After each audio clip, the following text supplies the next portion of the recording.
sooner rather than later. Anki has another conference next year. Yeah, sometime in, is it in September or something like that? In Vienna. Yeah. Apologies to interrupt you, and our sincere apologies. We just had a short power cut, and that's why Ndumiso and Bongani Nyoka could be kind enough and just keep the Zoom room. So we are back now, and I think we will just start now.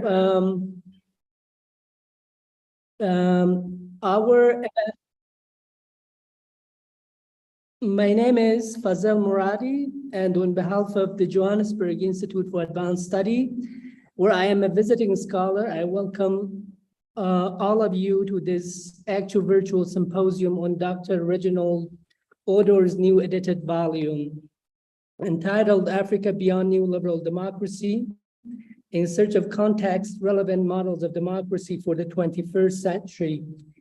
This is the book. I got my copy, so I assume the discussants also each received their copies. So everyone is prepared, except Reginald himself, who has yet to receive his copy.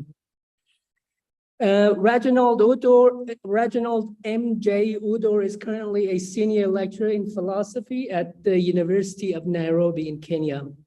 He was the founding editor-in-chief of the new series of Thought and Practice, a journal of the Philosophical Association of Kenya from 2009 to 2015.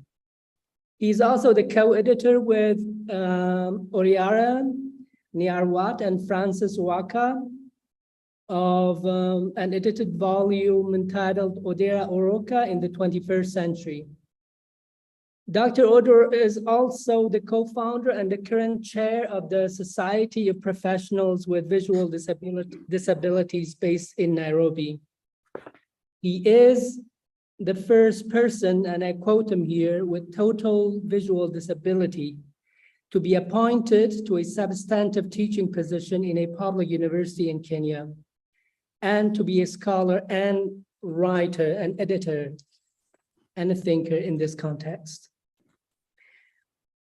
We will start with Reginald, who will take about 10 minutes to share a brief introduction of the book before turning to our discussants, who will each take about 15 minutes to share their respective readings and thoughts. Reginald will have, again, about 15 minutes to engage with the discussants' comments and readings before we open the discussion to everyone.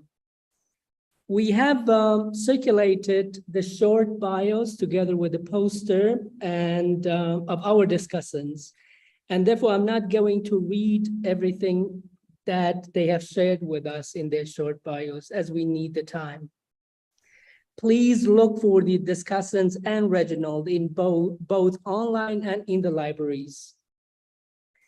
We are going to start with the discussant in the following order after Reginald. Ndumiso Dladla is senior lecturer in the Department of Jurisprudence at the University of Pretoria here in South Africa. In addition to other publications, he is the author of Here is a Table, a philosophical essay on the history of race in South Africa, published in 2020, and a recent guest editor of a special issue in Theoria entitled The Azanian Philosophical Tradition. He's a member of the Azanian Philosophical Society at the Berkeley Working Group on Global Systemic Racism. Gail M. Presbey is professor of philosophy at the University of Detroit, Mercy in the United States. She has authored many books and journal articles that I will not cite them here, and has researched in Kenya, South Africa, Ghana, India, and Brazil. And her forthcoming monograph with Bloomsbury is entitled The Life and Thought of H. Odora Orokwa. Our last discussant who will have the final word of the session is D.A. Masolo, is professor of philosophy at the University of Louisville, also in the United States. Retired. He has authored, retired. Yes. He has authored many books and journal essays and is a co-editor of the World Philosophy series at Indiana University Press, and also a member of the editorial board for 3 other Indiana University Press book series. The highest, as he writes, of Masolo's current focus is editing and contributing to an anthology of essays on the Ghanaian philosopher, Quasi-Werdu. Reginald, we are going to start with you, and it would be great if you take 10 minutes and share a short introduction of the book with us.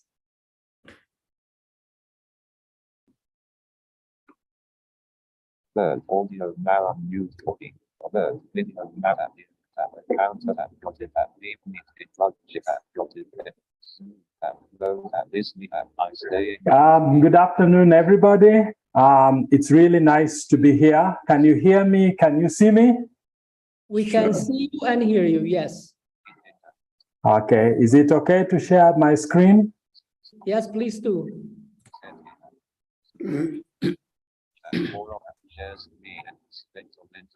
Okay. Basic tabs have sharing options. This box slides applicable lock screen. Come on in. Okay, I'm about to share. Okay.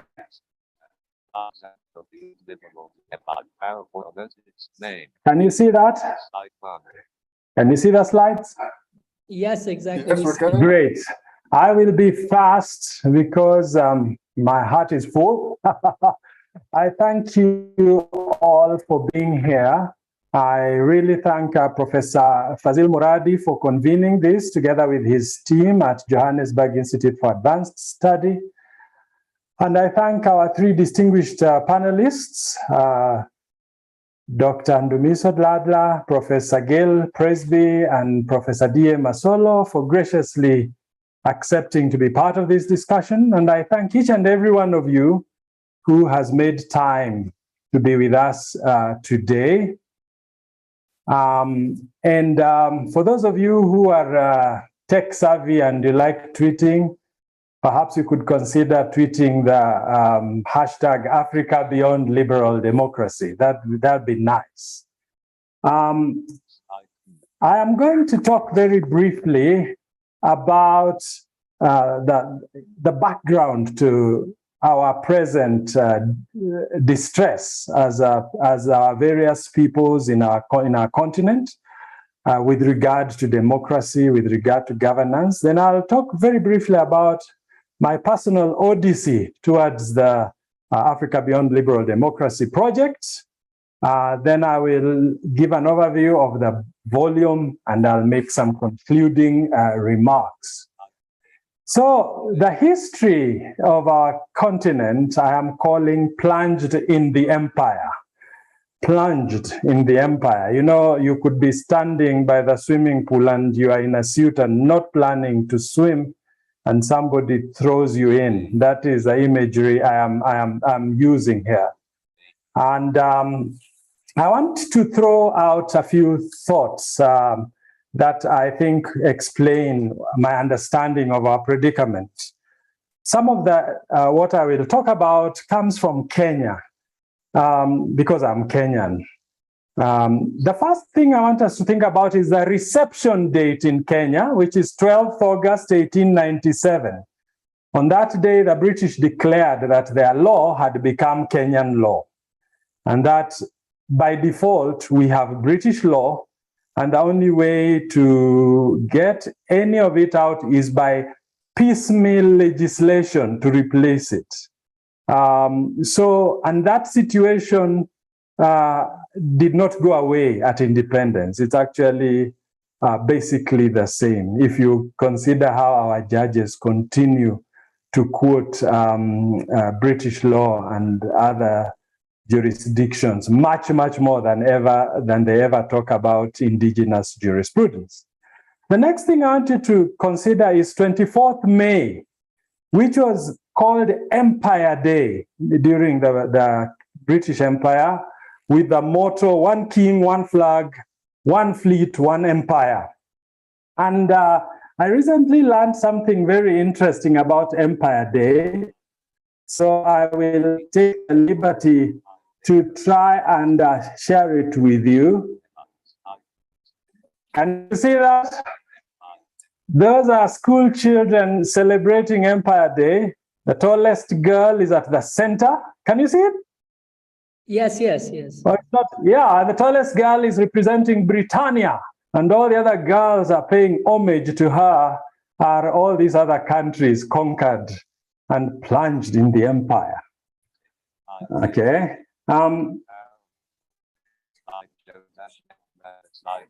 Now, let me get back to my main slides. Plunged in the empire. And the third thought that I have here is Philip Mitchell. He even had an hostel at the University of Nairobi named after him. And when he was laying the foundation stone for the Royal Technical College, which became the University of Nairobi, he expressed the hope that the institution would be an invaluable part of the foundations of the new society which we are building here. That's a quotation, an invaluable part of the foundations of the new society which we are building here. So they were aware they dismantled our societies and were feverishly building a new one. Then Kenya's independence constitution, negotiated in London, far away from the gaze of the people who are going to be governed under it. And then again, that constitution excludes anything to do with traditional African political thought and practice, despite the fact that the British keep their traditions, as you saw most recently in the elaborate funeral. Britain is a kingdom, not a republic, incidentally. And independent states joined the Commonwealth. And I am learning recently that Commonwealth is an old word for state. If you look at the works of people like Hobbes and Locke, Commonwealth is a state. So you become an independent state, then you join the British state. Quite a paradox. And all this brought me back to V.Y. Mudimbe's observation that colonialism engages in the domination of physical space, the reformation of natives' minds, and the integration of local economic histories into the Western perspective. That's how we are plunged into the empire.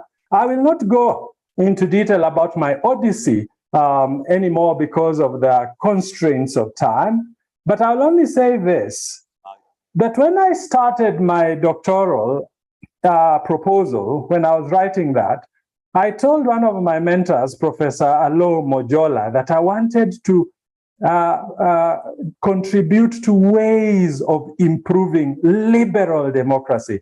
Because having grown up under the Cold War, it never occurred to me that liberal democracy is just one version of the many things that call themselves democracy. So he asked me, why liberal democracy? And that took me on a long journey of realizing that I had taken a lot for granted that ought never to have been taken for granted.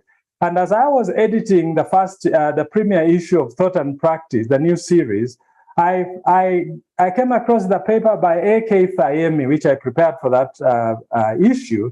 And he was responding to Fukuyama's end of history statement. And Fayemi said, Fukuyama's liberal democracy cannot be the end of human history simply because we are not at the end of human intelligence.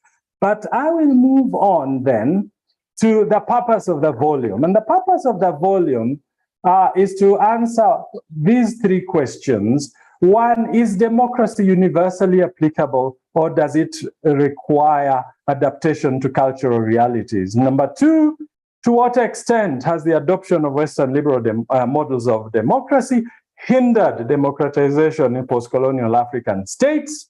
And three, how can indigenous African political thought be utilized in the endeavor to design models of democracy that are suited to the socio-cultural realities of post-colonial African states. Going quickly to the structure of the book is divided into 3 sections. The first is the rationale for the project. I'm just calling it the ALD project. Here we have 4 essays that are giving some rationale, some ground for having this project. And the second section is a critique of the project. And I remember at one point, a blind peer reviewer asking, why are you including critiques of the project in the volume? At that time, these 2 chapters were at the end of the volume, in fact. And my reply was that I agree with John Stuart Mill that if you don't believe in something, you cannot adequately articulate it. So we who believed in the project could not purport to articulate the reservations that others might have towards the project. And so we included these 2 chapters by Donna Pido and by Robina Nakabo that are expressing reservations with the project. Then came the third section, which is where we have 8 chapters attempting proposals of possible future trajectories of democratization. 4 there and 4 there. And so, because the chair has asked me to be brief, I will just go straight to my conclusion and say the following. That 1, the volume is a contribution to the discourse on post-colonial reconstruction, which is inextricably bound up with the politics of knowledge production. I have a friend who once chided me, why are you talking about colonialism over 50 years afterwards? You're just mourning about something that is past. But I reply that 50 years is such a tiny scratch on the sands of history, particularly when cultures have been destroyed for over 400 years. Number 2, there is need for further scholarship on new paths to democratization in the polities of Africa from a wide range of disciplinary and interdisciplinary perspectives in the humanities and social studies. And finally, special attention should be paid to the advent of the so-called 4th Industrial Revolution, which portends the real threat of a technocratic tyranny in the fashion of George Orwell's 1984. And it was in fact at GIAS that 2 years ago we held a conference on a workshop on the 4th Industrial Revolution, and Philosophia Theoretica then published a special issue in which a number of us discussed that. For lack of time, I cannot go deep into that. I thank you for your attention. Thank you so much, Reginald. We will come back to you after the discussant comments, and so you will have more time to return to some themes or issues that you could not raise or share with us now. So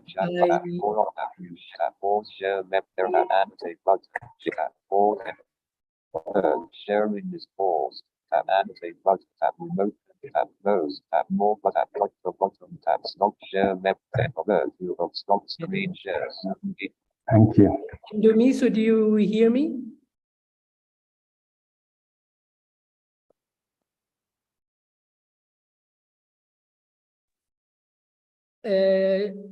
I can't hear you now. You're muted.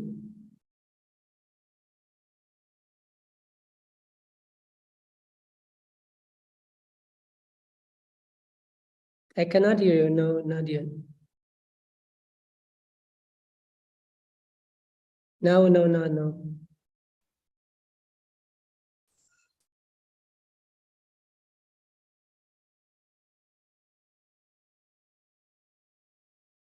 No.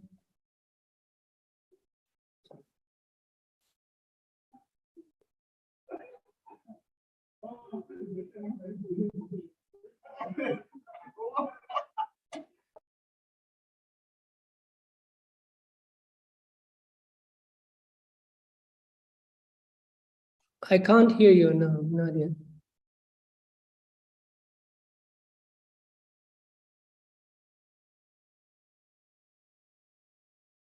Now your image is also frozen.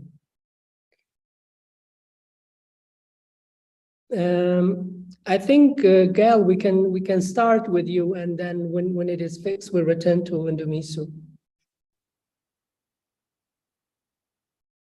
Okay, thank you very much. Can you hear me? Yes, we can hear you. Okay, thanks a lot. I have a short paper which I will read.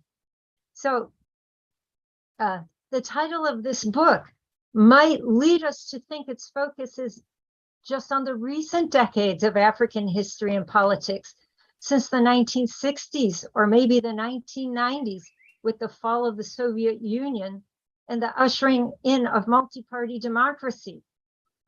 Since Reginald Oduor mentions that on page 1 of his introduction, and perhaps many chapters take as their starting point the objection to Western, whether European or American, models of democracy being imposed upon African countries, whether it be in the form of foreign-style constitutions or parties or elections.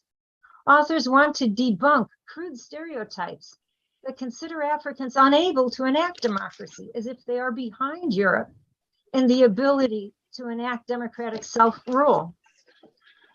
One way to debunk those ideas is to show how undemocratic European and American countries are, leveling the playing field, so to speak. Evidence for this abounds, especially recently, with Cambridge Analytica and other similar companies using the brashest social media campaigns to manipulate the public, appealing to their fears and basest emotions, spreading some of the worst forms of propaganda to result in the election of terrible candidates in the US, Brazil, Philippines, etc. Clearly, Americans who have a great conceit that they are a great democratic nation have not done enough to educate their own citizens in the basics of civic education and values, and to warn them about the problems of taking social media as a news source. The US has not really given its own citizens enough training in understanding the media to spot manipulation and fraud. And I don't just mean the US government, but civil society, churches, schools, and advertising firms have too much of a green light to have whatever expensive campaigns they want, indulging in negative ads with the idea they will get concrete short-term gains, even if it erodes public confidence in the political process as a way to address their problems. These problems in the US and other places in the West enable people to uplift their the lack of education was noted by Toynbee in the 1960s and noted by Menem Parampil in this book. Toynbee thought people need to uplift their interest and motivation in order for democracy to work. But we have to reject, I think, Menem Parampil's paternalistic advice and his conclusion that intellectuals have to guide the masses and help them to understand themselves so that they don't turn to violence. There is a role for intellectuals, perhaps.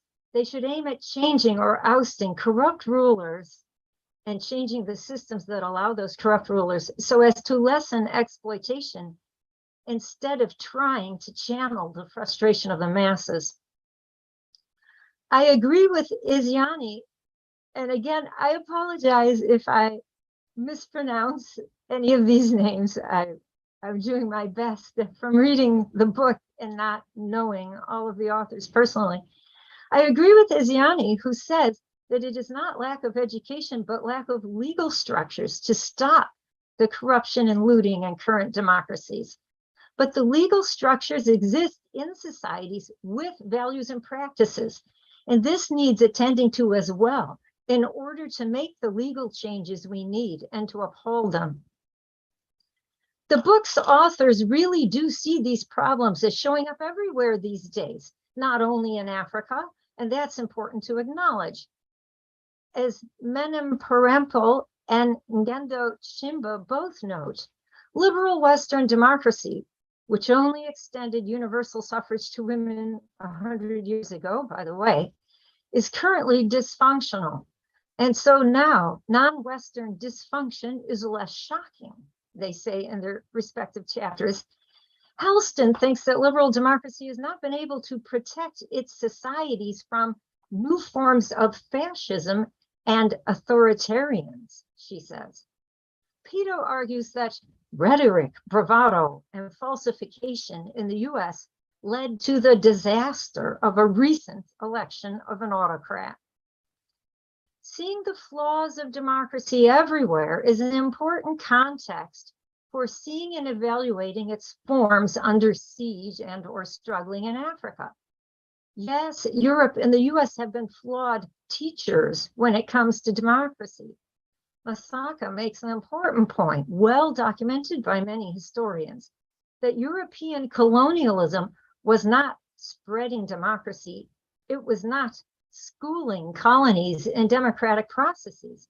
Quite the contrary, it was squashing any existing practices of self-rule and self-organization, eliminating any competing economic autonomy and self-sufficiency, and taking all the best lands for itself. As colonial powers departed, Ngendo Chimba claims, they handed power to a loyal elite, which would not act to fill the aspirations of the majority of Africans, but would rather continue to do the bidding of the departing colonizers. When Western models of democracy later spread, Iziani charged, they taught the capture and consolidation of state power and taught how to manipulate elections through fraud, monetary waste, and stoking ethnic and religious tensions. Now, Halston argued that two opposing tendencies can be found within liberalism itself.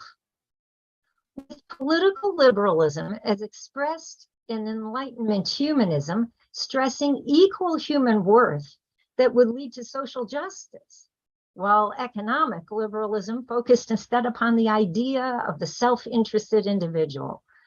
Of course, we would be justified to be skeptical that the European Enlightenment ever really lived up to its abstract ideal, since Kant's Enlightenment did not include all races and women. But clearly, his ideas of cosmopolitanism and his descriptions of humans as asocially social showed humans in society acting more generously toward each other than the calculating self-aggrandizer of economic liberalism. Halston is worried that the idea of a market-driven economic growth has taken hold in Africa, even more than any ideas of political liberalism, such as equal human rights. Menem Perempel says it is the amoral economic performer who is today praised more than the wise person of ancient culture. But I think it's also important to realize that the challenge to a better, just, and egalitarian world is not only, and not even primarily, just from liberal democracy. The struggle for a better society and a better politics is thousands of years old, even older than the beginning of liberal democracy. And there are several chapters in this book that acknowledge this. And so I would say we have here not just a recent political struggle, but a struggle tied to human nature as strong and capable, but as weak and flawed as human nature is. And I want to review some of the evidence for this insight in several chapters of the book.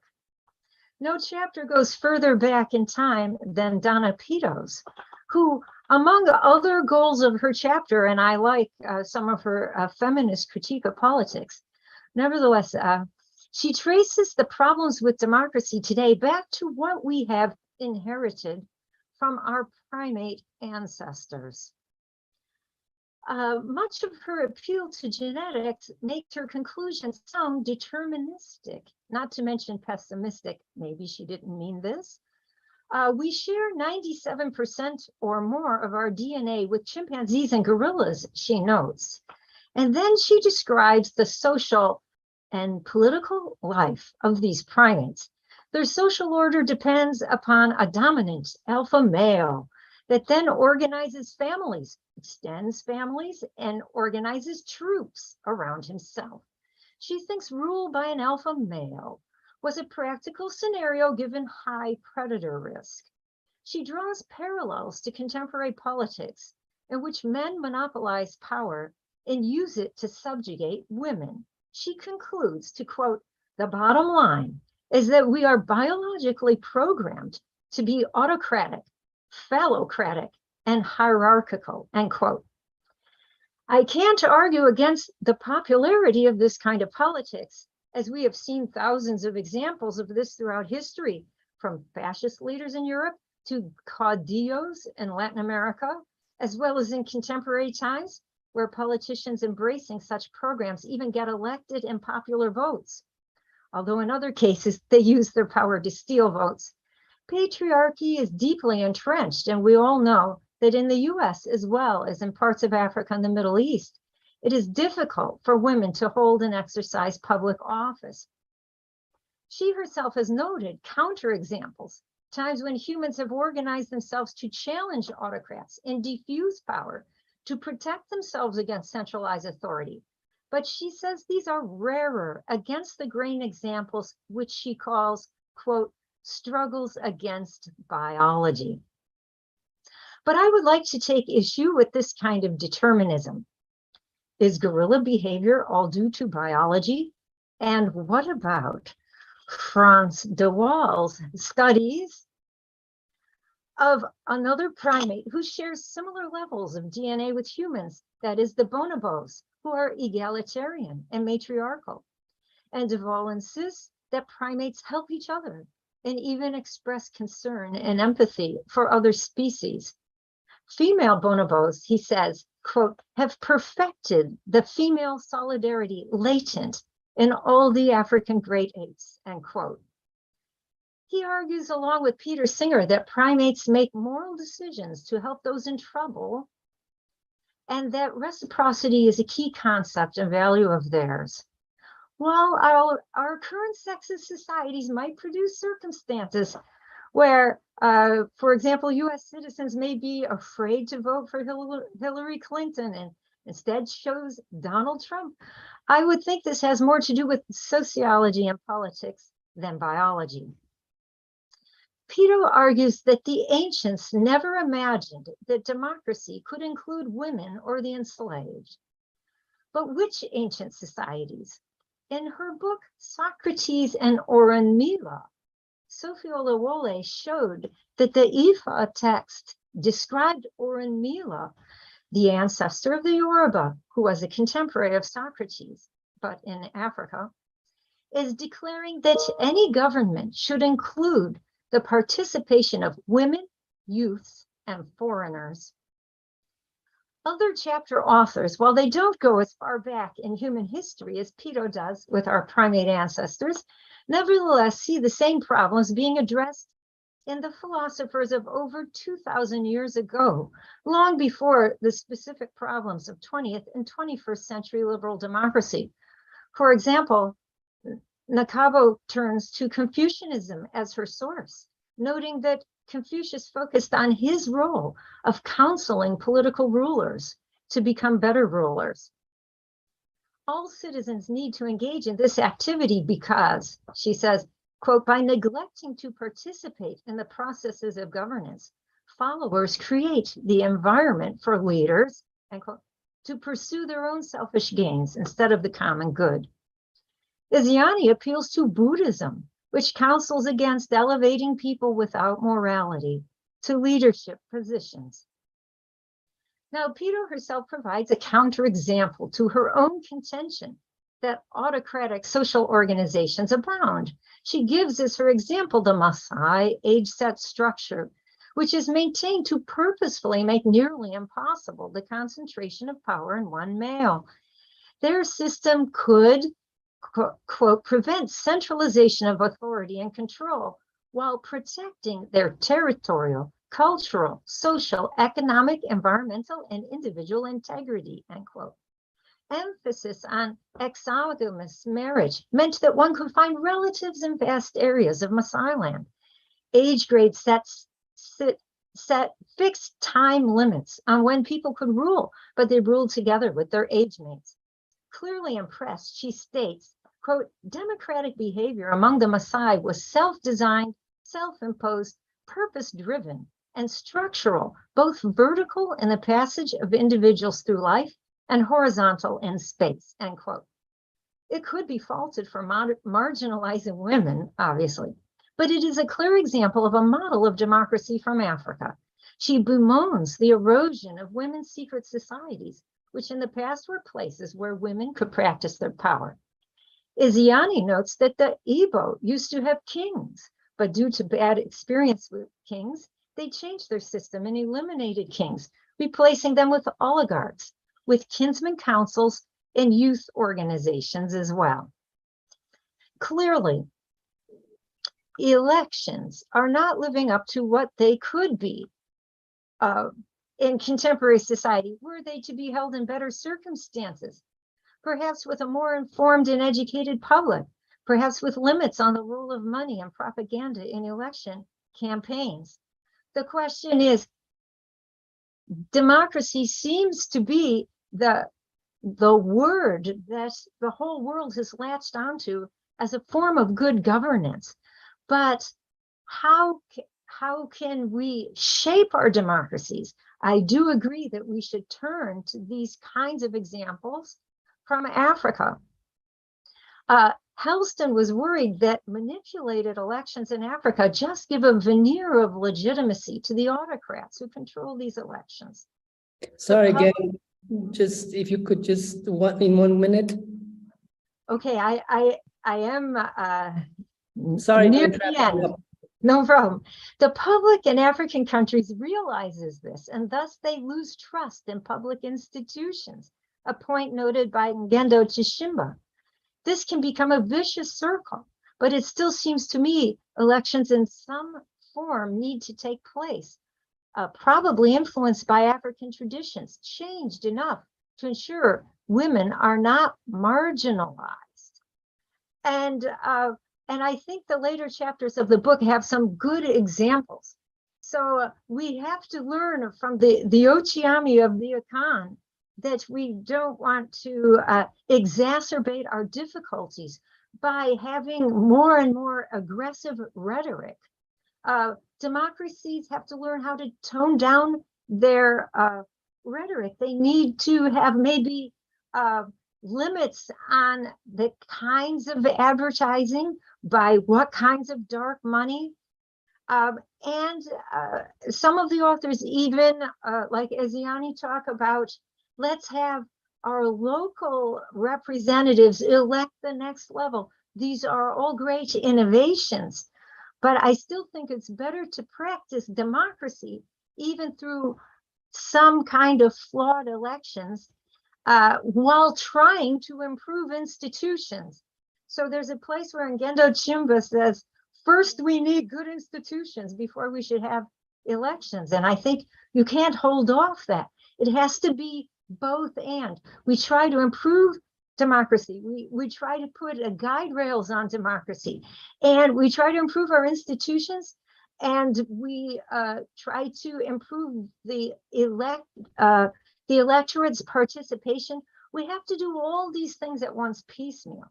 So I definitely agree that we need to challenge the flawed systems of today's, and I do think this book holds a lot of good ideas about how that could happen. So thank you very much. Thank you so much, Gail. Now we are into 18 minutes, and I think the two remaining speakers will each have 18 minutes, up to 18 minutes. So Ndumiso, if you can hear me, please go ahead. I cannot hear you yet, unfortunately. But your you know, the sound system was just fine now in the beginning. Something must be wrong there. We can't hear you, unfortunately.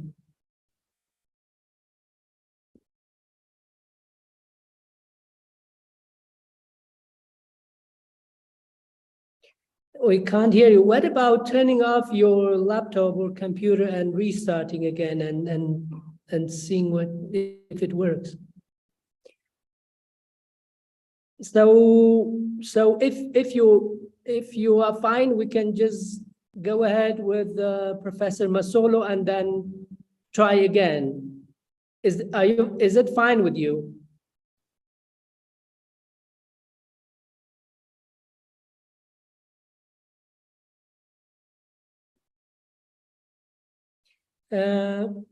Okay. So yeah, okay, then we'll have enough time. Yes, okay. So we will start with Professor Masolo's, but you will miss that in Ndumiso.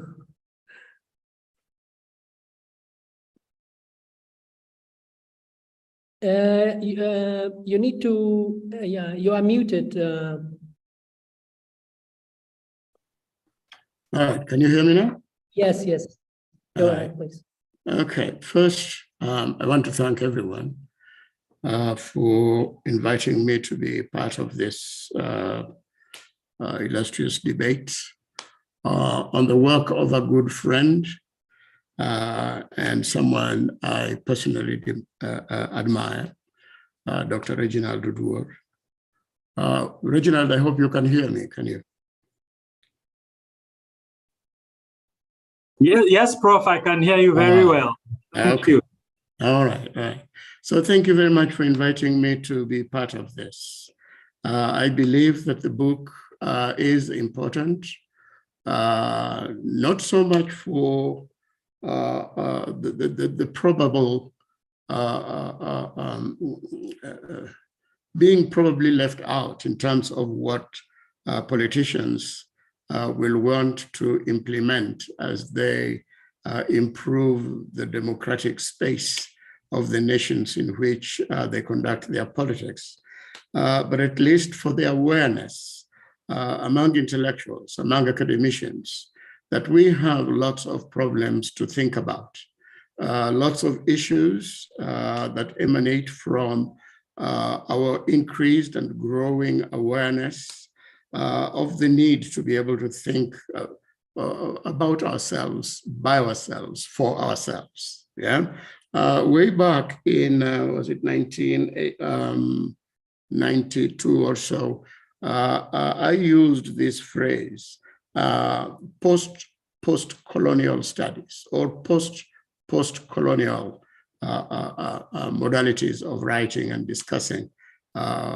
experiences of African peoples. And then my colleague, who was at the meeting at which we were discussing these ideas, told me, so what is this post-colonialism? And I said, it is that, it wasn't easy to explain it, but at least I said, it is the imagined point in time when we will not so much need to be thinking of deconstructing the legacy that our colonizers left behind and the difficulties that they left us in. But we will be able to turn to each other in a discussion of what matters for the ordinary person who lives next to me, for the ordinary person whom I meet in the streets tomorrow, and for the person who cares about what we get in the market and why we do not get it when we want it. So hopefully we are directed, we are moving in that direction. And so this is a very, very useful text, yeah? And I do commend not just the editor, but the people that the editor invited to make their contributions to this very, very good volume. So liberal democracy, or Africa beyond liberal democracy, it's a very heavy phrase put together. Africa beyond liberal democracy. Everybody wants to be liberal. Everybody wants to live in a liberal situation, in a liberal set of circumstances. So we feel free to practice that which we can determine to be rationally unharmful to ourselves or to my neighbor. So why would liberalism be a bad thing? Now, I'm asking these questions a little bit rhetorically because deep down, I think I do agree with the critique of liberal democracy for reasons which I believe I will be saying in a few minutes. Yeah? But let me begin this way, that I do agree with those people who have spoken before me with Reginald's own presentation of the project, that is the book, and with Gail Presbey's observations about all these many, nearly no one will ever stand up to say that they are non-democratic. Yeah? Nobody. I don't think, I'm still waiting to see someone come up and say, I am non-democratic and I'm proud of it. Yeah. But why? What is so special about democracy that makes everyone want to align themselves with it? Right. So I begin by asking that very question. What is democracy and why does everyone want to identify with what the term is assumed to connote? The answer is not in the denotation of the idea, but rather in its connotation. In other words, any number or any set of socio-political arrangements can and will qualify to be called democratic. The satellite states constituting the then Soviet Union, as well as the Union itself, were democratic, as China and North Korea are to date. Anyone denying those states such a description would be liable to the charge of political opposition, or more seriously, subversion of official state interests. Call it its people's interests. Yeah, a serious charge indeed, and everyone should concur. I would. If they condemned any opponent to death, I would support them, whatever my grounds for doing so are, or however my support is expressed. That last statement sounds controversial at best and possibly outrageous at worst, but I would agree with those condemnations too. The condemnation would no doubt spring from the view, accepted or assumed widely, that one cannot reasonably put, say, North Korea, officially known as the Democratic People's Republic of Korea, with the United States of America, or the United Kingdom, in the same sentence that describes democratic countries, as envisaged in what the philosophers of the Western classical age described as a democratic polity. The underlying assumption is that whatever it is, democracy as a doctrine appears to be a good thing. Everyone wants to align with it. Yet we also point fingers at some around us to be non-aligned to this good thing or type of doctrine in the management of the affairs of the state. So there is also an implicit assumption that there is an ideal condition that describes what a true or real democracy is, that everyone ought to adhere to in order to fit the description.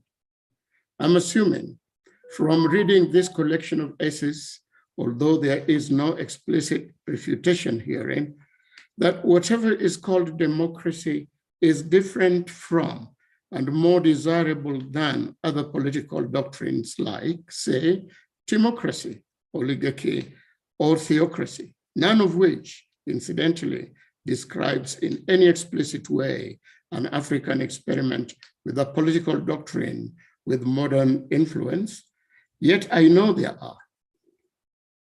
When Nyerere experimented with what we then called, and we still refer to as Ujamaa, he was bashed and finally hounded out of the arena of the so-called modern politics because Ujamaa was deemed, I quote, ahistorical without a vision for modern political economy, unquote.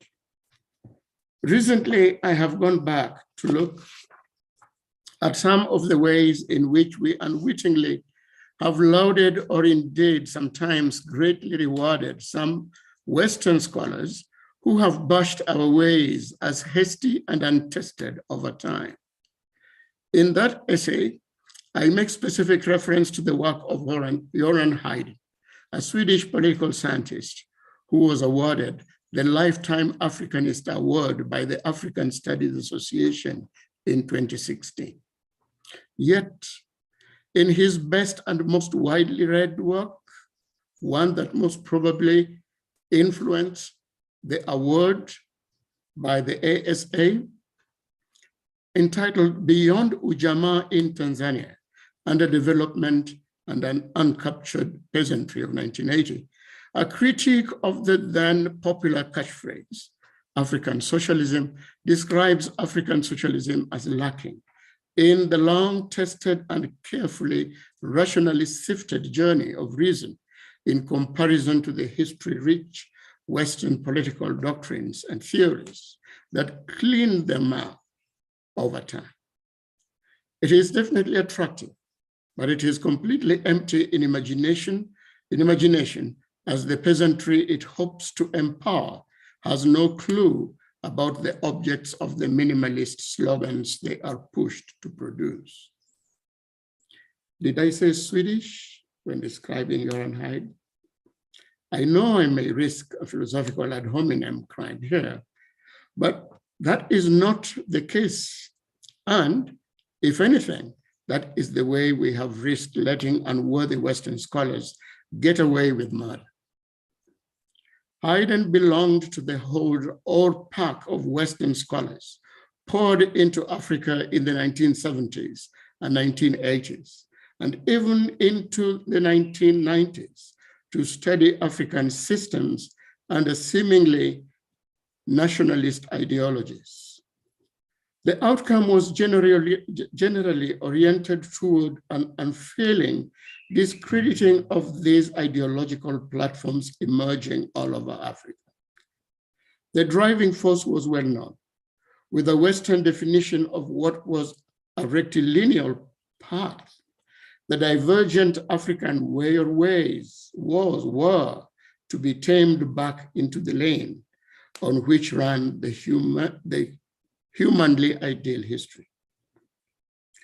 This is the Hegelian understanding of history that shaped Göran Heiden's critique, and that of his ilk, of the status of African socio-political ideologies that they came to study and understand.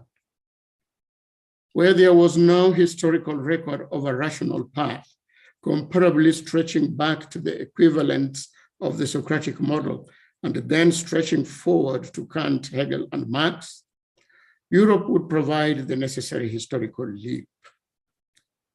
And where there was no showing of a clear path of industrial revolution built on a stream of sequences in line with the Hegelian dialectics, Europe would provide. What else does Africa need? Just sit back, relax, and enjoy the ride, unquote. That is the call one hears at the beginning of a flight every time they travel by air. In political translation, this is the description of the aphoristic slogan that is also called neocolonialism. Europe takes over, and the colonized takes what he is served. After all, they have no history of intellectual framings of socio-political experiments and transformations. None of the papers in this collection recalls the grounding work of Mayor Fortes and E. Evans Pritchard, that is Edward Evans Pritchard, the Mayor Fortes, edited and published in 1940 called African Political Systems, that indeed introduced the comparative assessment and evaluation of African systems of government vis-a-vis the Enlightenment Western European social theory, from which they were casting their judgment of the political affairs of the African anthropological terrain. These and other studies were not carried out for passive laissez-faire or detached side-by-side convivence between the local, you call them indigenous, systems and the colonial systems, not even the misleading description of the British system as an indirect rule system. The latter was simply superimposed on the local, rendering it or them ineffectual. The Jamaica-born Canadian social philosopher Charles Mills tells us how baffling this whole affair was.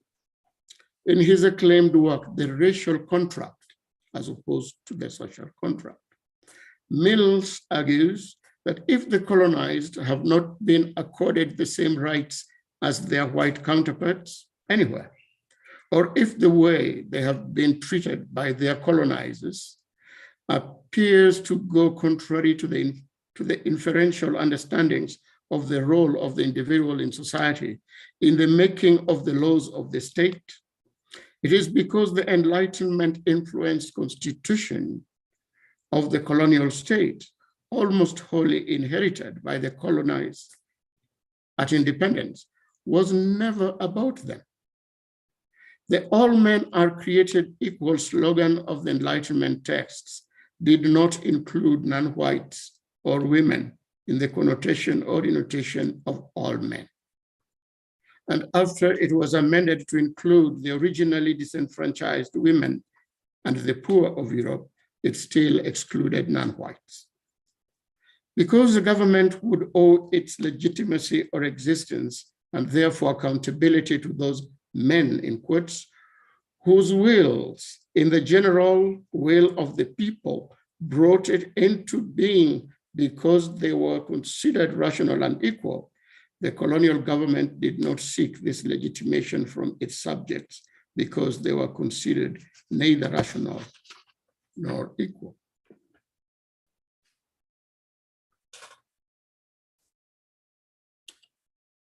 Hence, those seeking to establish the structures of governance over them, as understood from the reports and anthropological texts of the experts like the editors and authors of African political systems, we would be talking of completely different worlds here. Yet, unquestioningly, we have come to believe and to aspire to practice what the West insists on and gives us as the standard of a good system, namely governments brought about through the legitimately cast votes of each individual, each person, one vote, or one person, one vote, as it is commonly said, cast in the privacy of their individuality. This privacy, it is believed, enhances their freedom of choice. Some Kenyans will remember how, in 1987, the late President Moi tried to introduce what he called then the Mlolongo method, one in which people lined up behind their preferred candidate or their agent, and an electoral officer would count people, not paper ballots. Moi tried to call this the African way, yet its dangers were well known. This was after the attempted coup d'etat of 1982, following which Moi had introduced a police state system that captured and tortured his perceived critics or opponents. Because the country was under a one-party dictatorship system, the persecutions were really aimed at oppressing the individuality of persons as persons for their persuasions. People thought that the Mlolongo method, as it was called, had serious faults directly connected to Moi's dictatorship. One, his agents could identify opponents to be dealt with, and two, the electoral officers could enter any number into record since there would be no system of verification other than their word. Such fears hampered all kinds of freedom for the individual. It was abandoned by the time of the following electoral period, not only because it was controversial, but also because Kenya had ushered in a renewed multi-party political life. So really, the kind of animosity that is identified with competitions in liberal democracy is not necessarily removed or reduced under more collective arrangements. And of course, recent experiences, say again? I'm so sorry to just interrupt you. It's about 20 minutes now, so you can have another minute to just wrap up and then probably come back during the discussion. Wow, okay. So in the rest of what I say here, I think I largely agree with the authors of these essays. But I raise one important question, that while criticizing liberal democracy, we ought to remember that liberal democracy was an application of something that was far more fundamental in Western intellectual history. And that unless we identify and tackle that grounding principle or doctrine, which informs belief in liberalism and in liberal democracy, we will not have effectively critiqued why liberal democracy does not apply to the African situation. And this is what Professor Wiredu does. And there are several references to Wiredu here, but none of those references go back to what, in fact, Wiredu does with the idea of liberalism in the West. Thank you so much, and I apologize for interrupting you. We will have some extra time for more discussion, and you can probably come back to the issues that you have not raised. Ndumiso, do you hear me?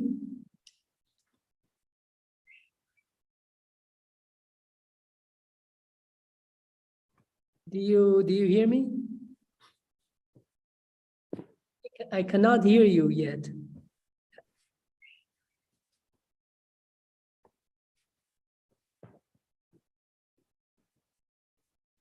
I can't hear you.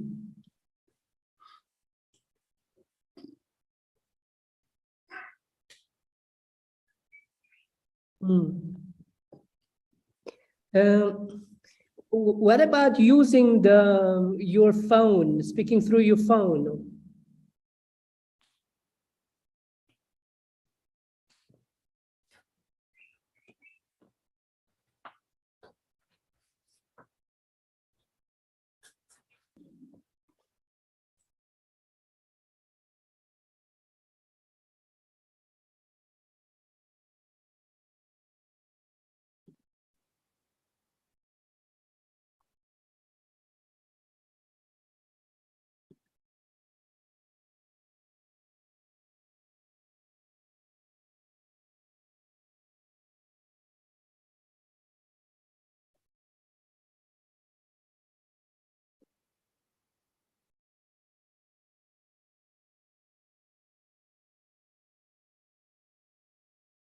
We have now admitted you in, so you can, yeah? Okay. Can you hear me now?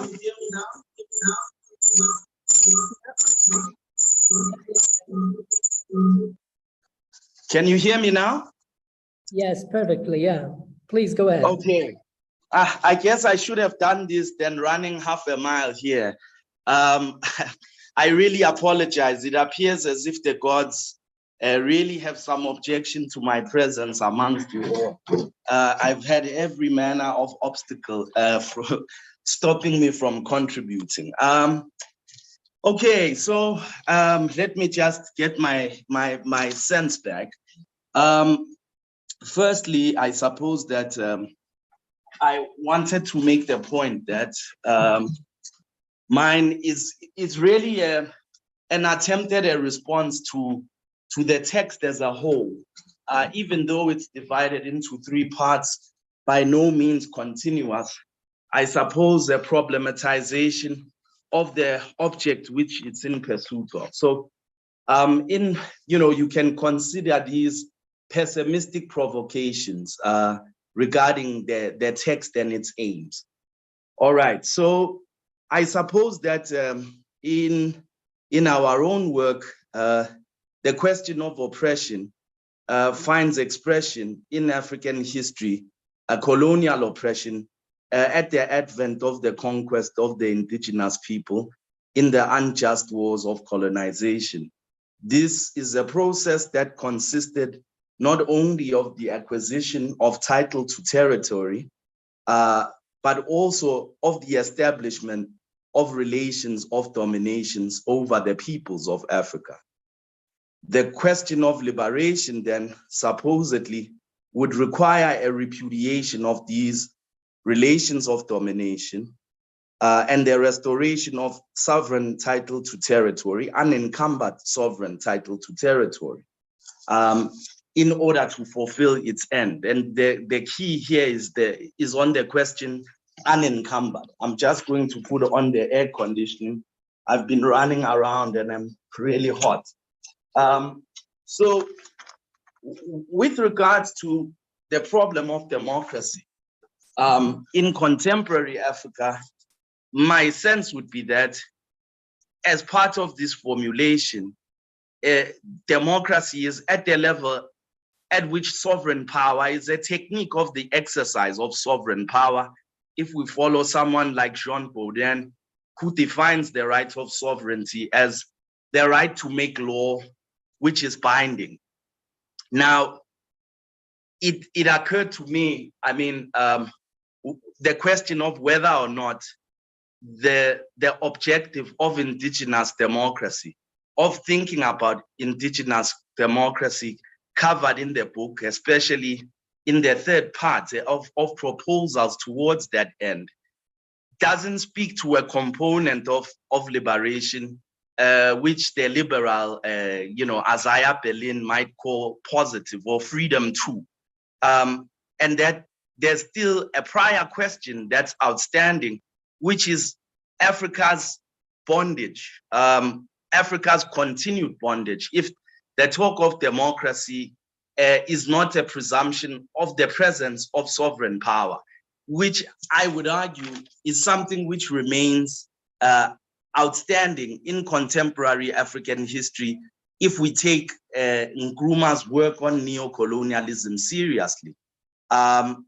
And, just going through Nkrumah's neocolonialism, it is interesting to note that, even according to the CIA records, this is a work which precipitated the coup, which they assisted in performing, precisely because of the extent to which this text reveals the fact that Africa's sovereignty is pretty nominal. And if we look at post-colonial Africa, if we look at a couple of experiments until Sankara, we see that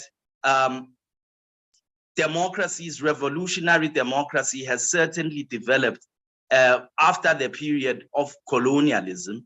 And yet, of course, the question, I suppose the question which I'm trying to ask is, despite the purported interest of the international community in the democracy of Africa, in the peace of Africa, in African development, in Africa getting its business in order, and all these competing proposals of how this might be done, the actual exercise of sovereign power democratically by a rational consensus amongst Africans would presumably change the way in which the world works today. I mean, we have the disaster of being one of the wealthiest places on the earth, and yet suffering this great amount of unnatural poverty. One, in part because a great number of our human and natural resources are taken on the basis of those same relations of dominations which have sustained post the supposed period of independence. But our getting our house into order would change the entire international economic system, which is precisely the reason for which at every turn over the past 5 decades, whenever it is that African states do get their house in order, this is quickly undermined. A new text came out recently by a lady named Sue Williams called the CIA, and it's called White Malice. White Malice, the CIA and the neo-colonization of Africa. It's a rather devastating account of the deliberate interference in African affairs, precisely at the times in which Africa was getting its house in order. I mean, following the coup of Nkrumah, the first thing that changed in Ghana was that, you know, the state-run economic system was immediately taken over by multinational corporations. And the text Neocolonialism shows that throughout this period of African history, there have been certain corporations and families who have been behind the malady of our political systems. Now, I agree that democracy is ideal. Let's say we take this for granted. But if democracy is the exercise of sovereign power, and this sovereign power is, first of all, outstanding, but also the idea that our friends in the West or our friends in the North have no interest in Africa getting its business in order. But the dialogue about African democracy is conducted perhaps a little bit naively, as though it's in the collective interest of the world. So I suppose that it appears to me, and perhaps the Berlin distinction between freedom from and freedom to is merely a conceptual contraption that conceals too much about the nature of the actual struggle for liberation. But my own sense is that the system to be put in place at liberation, you know, comes after the attainment of liberation. And, you know, Tsenaisere Kepelhan has suggested that the liberation movement itself must be the first practitioner of the democratic social order, which it means to bring about in society. But my own sense, this is the pessimistic part, is that even if the nature of the problem is the cultural inadaptability of certain systems of governance to contemporary Africa, having not evolved organically according to the experience of African peoples, democracy of any sort, the sharing in the rational decision-making over the nature of life and the promotion of freedom for African peoples is something which is opposed by the world. Let's call it the world, you know, is opposed, and the evidence continues to mount that this is the case.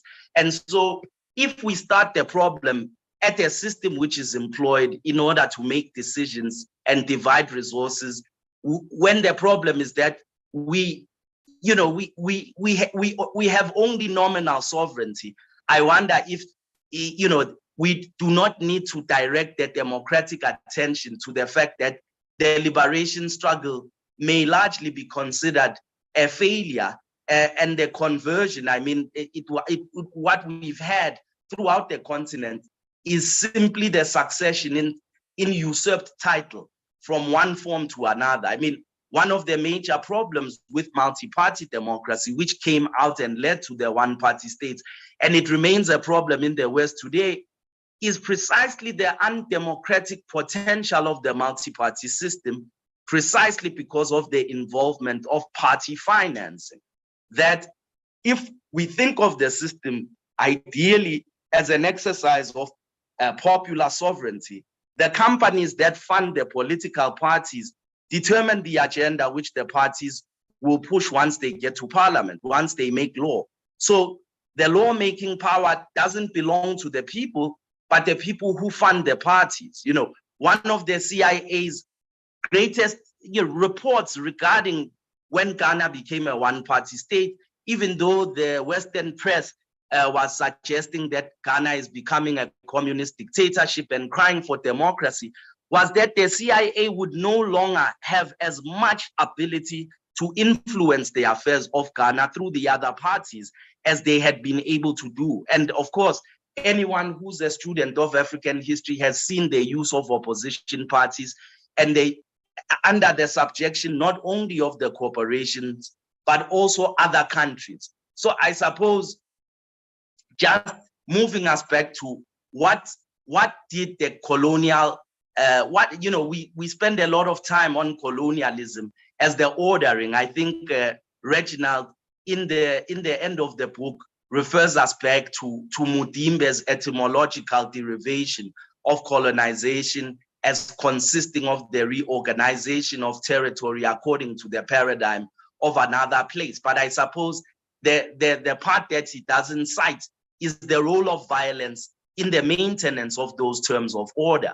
And the point is that this is done, as is pointed out by some of the chapters, not in the interest of those people, but in the interest of the colonial conqueror. So, I mean, neo-colonialism appears in the text about 4 times, and twice of those as part of a reference to the title of the text we're discussing. But the actual neo-colonial orientation of power, the international system, and the sovereign authority of corporations over the affairs of Africa seems to be an outstanding object of critique, because even if we were to devise a system that, could actually organically exercise African popular will, the point is that this is the will of people who Africa does not belong to. And who are doing the bidding of other people who continue to derive profits and surplus life from Africa's people and natural resources. And I wonder if democracy of any sort is possible under these conditions of domination. I've seen that some of the authors are amongst us in the attendance, and I hope that we'll be able to air this out in a bit of discussion. Thank you. Thank you so much, Ndumiso. Thank you so much. I think we just go to you directly, Reginald, to give us, your take about 10 to 15 minutes to respond to some of the questions individually or collectively.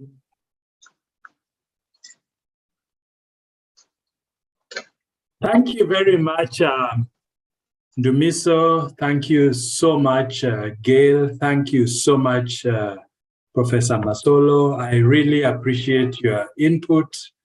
I had much more to say about each of you at the beginning, but we started late and were rushed because of the constraints of time. But in each of the cases, you have made very unique contributions to my my journey in.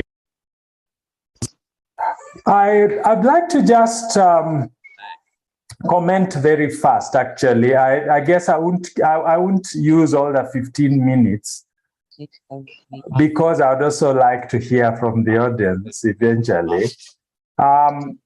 But the first thing I want to comment about, picking up what Professor Gail Presbey mentioned, that the struggle for liberty is a long struggle. It did not begin when liberal democracy came.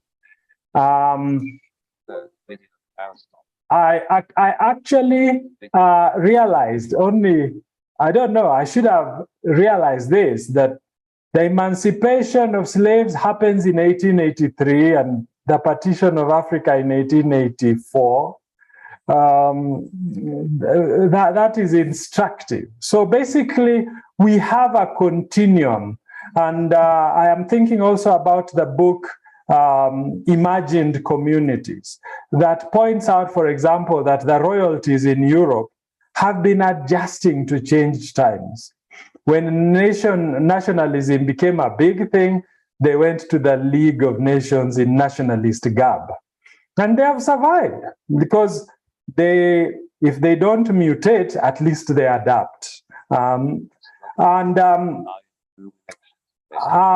the issue of elections that Professor Presbey mentioned, and she was of the view that how about just trying to improve the elections? I have an article coming out tomorrow. It is not in a journal, but it is in what we call a feature article. And its title, if the editor doesn't change it, is simply this: Democracy, elections, a major obstacle to democracy in Kenya. And there, I give at least 5 ways in which this is the case. One of them is the suppressing of the minority voice. Another is the alienation of the people from the political process. And another is the way in which it stifles citizen solidarity. At the end of every election, one half of the country is in mourning as though they lost a loved one, and the other one is celebrating. What kind of citizen solidarity can be produced by that kind of thing? And then I remember John Stuart Mill himself saying that democracy is actually not ruled by the majority. It is ruled by all the people. It's one of those strange things that appears in his essay on representative government. But it is point on. It is spot on. So yeah, I really do appreciate the thorough input and the themes that Professor Presbey has drawn out from the different papers, and also the challenges she has given us to some things that we had taken for granted. Coming to Professor Masolo, actually, Professor mentions that we seem to have bypassed the most fundamental thing that is the problem, and it is not liberal democracy itself. It is whatever undergirds it, and that which undergirds it, as I understand, is thoroughgoing individualism, which first manifests most strongly as capitalism. And even as Sirku Helsten points out, there are 2 streams of liberalism. There is the political liberalism, which harps a lot on human rights, but there is the economic liberalism, which actually violates human rights in pursuit of profits, so that the two are actually opposed to one another. But the word liberalism is then used ambiguously in a lot of dialogue. When you talk of free citizens and then you talk of free markets, the two are actually, diametrically opposed, in the sense that free markets impoverish citizens enough for them not to be able to actually exercise their freedom, even as Odera Oruka used to emphasize, rearranging those 2 principles of John Rawls. So I would say, yes, we should have hit at that harder. The fact that the communitarian, I like to still use the word communalist myself, but communitarian is more in vogue. The communalist orientation that undergirds our cultures in Africa is itself diametrically opposed to the assumptions and presumptions of one person, one vote, for example. We are told, let's have an election that's issue-based. Let's not think about our ethnic groups. But what if the issue, and I am trying to learn to not call them ethnic groups anymore, but cultural groups, what if the issue is cultural identity? then that election should be issue-based in discussing intercultural equity. It will be interesting. I haven't read Haydn's work, Professor Masolo, so I will be looking to you for guidance as I educate myself on that. Coming to Ndumiso, again, I agree that we are focusing here on governance models when the more basic problem is economics. And in fact, in Marxian terms, I guess we would say the political is the superstructure and the economic the substructure. And so however much we try to play with the political, if we do not dislodge that which impoverishes voters, for example, enough for them to take 2 kilos of sugar and vote for somebody for having been given 2 kilos of sugar. If we don't dislodge that thing, then whatever system we adopt will still be dismantled. And we have seen this with the Constitution of Kenya 2010, which in many ways was a fabulous constitution. But even before the ink dried on it, its dismantling began. But I wouldn't want to go deep into that because, as I've said, I'm really keen to hear from the audience. So I would say that I have lately loved to read Samira Min, and who reminds us that of the whole idea of political economy and of the whole idea that not just idea, but fact that Africa, the world is configured so that Africa is in the periphery, not excluded, but in the periphery to feed the center, which is the metropolitan West. And yes, I agree that a lot of us did not treat neocolonialism thoroughly. But I think what we were trying to achieve is this, that there is so much propaganda about how fabulous liberal democracy is, the donor fund, the funding, again, I like to just say funding, not donor, because it makes them sound kind. But the funding that goes into entrenching liberal democracy is mind-boggling. But try get funding for a thing like this, you won't. And I will tell you for free, the conference we held in Nairobi that received a lot of papers, many more than are on this volume, that are in this volume. We didn't receive funding from anywhere. As a matter of fact, here in Kenya, we love to have tea and so on when we are having conferences.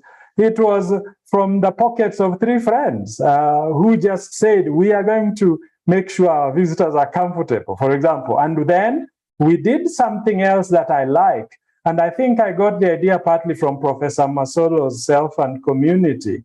Why not make our conferences simple? What are those caps and badges and T-shirts and bags doing in a conference? What do they have? And hotels, lavish ones. Why can't we just meet in a university auditorium and discuss? And so it's becoming cheaper now, even with this digital platform. How would we ever have been in the same space without this? So I thank you all for your input, and I return it to Professor Fazil. Thank you. Thank you so much, Reginald. I would like to invite everybody to participate. You can just grab the mic and share your thoughts or comments, or type your question and I will read it to all. For now, I would just like to return to the discussants. If you have something you want to add now, immediately.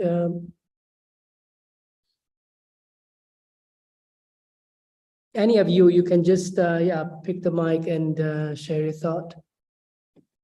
The discussants. For now, everyone is in doubt. There is, Reginald, there is this question. I read, given that political parties in Africa mostly end up being personality cults, and dominated by the cultural group of the leaders, then don't we perhaps need to rethink adaptation of liberal democracy from the West, which seems to have somewhat backfired in periphery countries? Also, liberal democracy seems not to be working in some Western countries themselves. It is from Peter Oruka. Peter, you feel free to also share your thought yourself.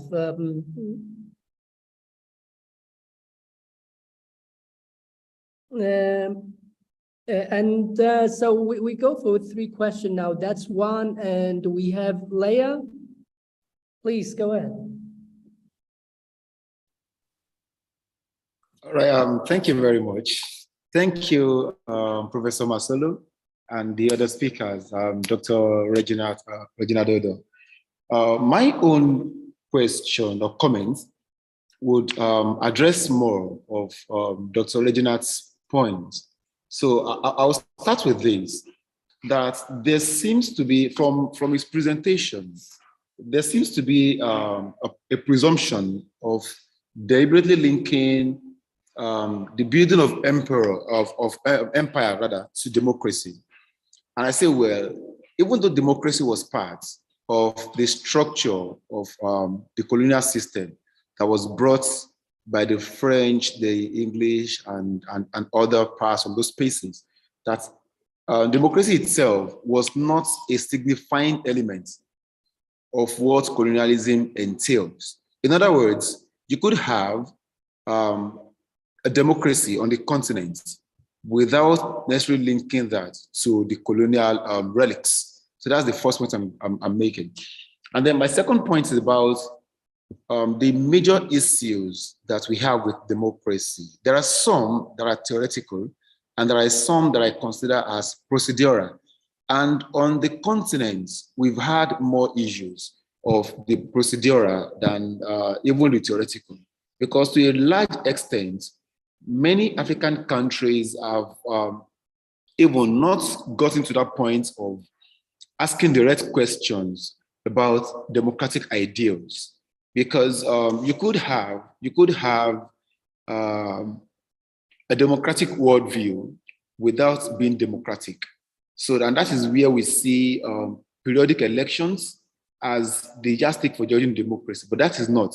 Yes, that is a democratic worldview, but that itself is not the essential ingredient of democracy, because questions about rights, about citizenship, and about that very sense of seeing every individual as very important within the cosmos, within the political space, is what I think to be the basis of democracy. Yes, we could build incredulity against the state. We can build incredulity against democracy itself by saying, well, why do you even want to organize society this particular way? We could do all that, but it would be better to actually distill what are the ingredients of democracy itself, and then talk about those that we consider the procedural flaws on the continent. And I think that was the point Dr. Reginald was making about the Kenyan experience of when election is conducted, a particular party wins. So one section of the state sees that as their own win, while some others don't see it as though they've won, because you have this constant conflicts between political parties trying to gain power. We also have that in Nigeria here as well, because we are actually in the process of electing the next president in the coming months. And then the atmosphere is already tensed, across party lines, that are you going to go for this party again, and what have you. So until we ask those questions about the theoretical basis of democracy, we'll run into a problem. And I also have this view that there is an assumption also that,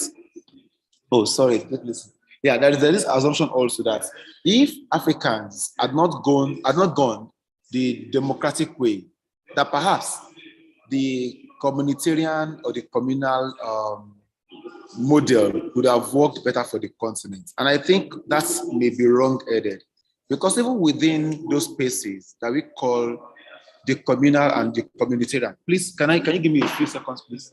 Okay, thank you, Leah. I think we got your comments and we can come back to you. Right, just a few seconds, just to round up now. That even within those spaces that were considered communalistic and communitarian, that power is never a matter of the communal. It is actually a matter of what a particular section of the political structure says. That is a few oligarchs dictating what is then conceived as a communitarian or as a communal point of view. I mean, we could cite examples from the Igbo space in Southeast Nigeria. We could talk about the Yoruba confederal states within the Nigerian. I'm sorry, but we don't have much time to.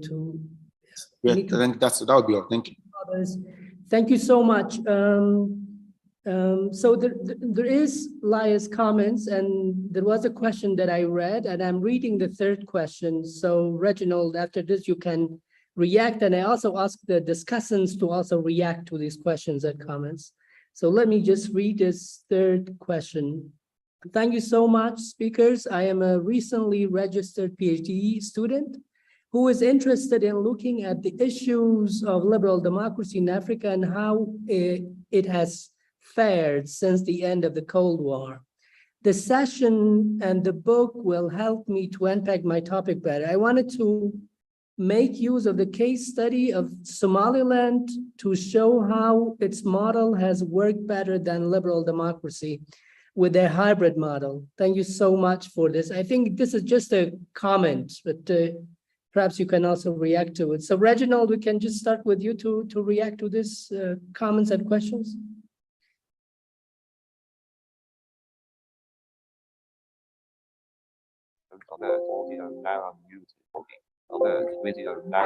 Thank you very much. First, on the issue of political parties, I have thought a lot about that and benefited from the insights of Kwasi Wiredu and also Edward Wamala.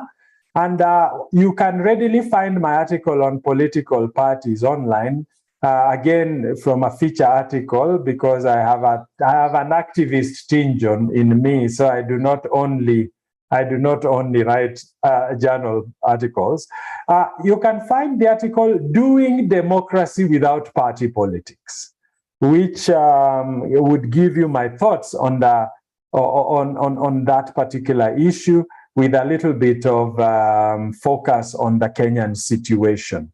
That is to Oruka. Now, on the second point, the name I didn't catch properly. Is it Lai? The question about whether it is certain that things would have been better if we hadn't taken on liberal democracy. All I would say is when I think about democracy, I am moving away from thinking I'm moving away from thinking that liberal democracy is synonymous with democracy. But the way you framed your question made me feel like to you they are. For me, they are not. Because the ultimate, the essence of democracy is not elections at all. Again, that article of mine coming out tomorrow, how it's about how elections are actually hindering democracy. Because for me, democracy is citizen participation.